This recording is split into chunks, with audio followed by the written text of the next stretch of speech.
તને ખબર છે આઈપીએલ માં શું હોય?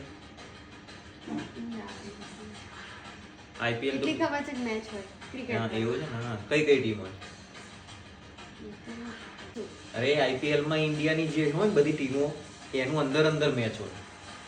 પડી ખબર? એમાં આમને ઓળખે? આપણે તને કહું ચાલ. આઈપીએલ માં ધોનીને ઓળખે? હા. એ ચેન્નઈ સુપર કિંગમાં, બરાબર? પછી શુભમ ગિલ નહીં ખબર?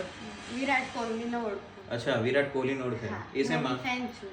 એ લોલો ફેન તો અહીંયા લગાવેલો છે ઉપર. કઈ ટીમમાં છે બોલજે? ઇન્ડિયાની. અલે યાર આ છે રોહિતભાઈ શર્માને ઓળખે? હા. ના એ તો કોમેડિયન નથી, એ તો કોમેડી કરે છે. રોહિતભાઈ શર્મા કોઈ કોમેડી જ નથી. એ તો કપિલ શર્મા છે. કપિલ શર્મા છે. લ્યો બોલો હવે આમને શું કેવું? બોલો આઈપીએલ માં રોહિતભાઈ શર્મા ને કપિલ શર્મા બનાવી દીધા. તમે બોલશો જ નહીં, કઈ જ ના બોલશો. તમે આઈપીએલ જુઓ શાંતિથી. અચ્છા જમવાનું બનાવ્યું. હા, હું જમવાનું બનાવું.